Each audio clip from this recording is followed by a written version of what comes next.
ಮುಖ್ಯವಾಗಿ ಕಡಲಲ್ಲಿ ಹಾಗೂ ನೀರು ಇರುವಲ್ಲೆಲ್ಲ ಇರುವ ಪ್ಲಾಂಕ್ಟೋನ್ಗಳು ಜಗತ್ತಿನ ಜೀವಜಾಲ ಉಗಮದ ಕೇಂದ್ರವಾಗಿದೆ. ವಿಜ್ಞಾನಿಗಳು ಪ್ಲಾಂಕ್ಟೋನ್ಗಳನ್ನು ಸಸ್ಯ ಎಂದರೂ ಕೂಡ ಅದನ್ನು ಏಕಾಣು ಪ್ರಾಣ ಎಂದು ಗುರುತಿಸುತ್ತಾರೆ. ಸಮಸ್ತ ಬಹುಕೋಶ ಜೀವಿಗಳು ಸಮುದ್ರದ ಪ್ಲಾಂಕ್ಟೋನ್ ಲೋಕದಲ್ಲಿ ಹುಟ್ಟಿದವು, ನೆಲದತ್ತ ನಡೆದವು ಎನ್ನುವುದು ವಿಕಾಸವಾದದ ಮೂಲತತ್ವಗಳಲ್ಲಿ ಒಂದಾಗಿದೆ.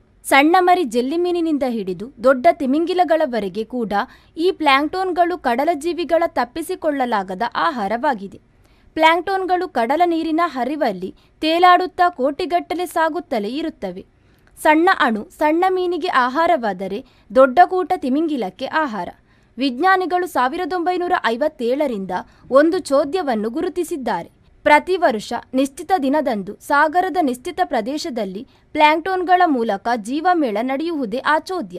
ಈಗ ಭಾರತದ ವಿಜ್ಞಾನಿಗಳು ಸಹ ಕಡಲ ಕೊಲ್ಲಿಗಳಲ್ಲಿ ಜೀವಚೋದ್ಯದ ಹುಡುಕಾಟದಲ್ಲಿ ಇದ್ದಾರೆ.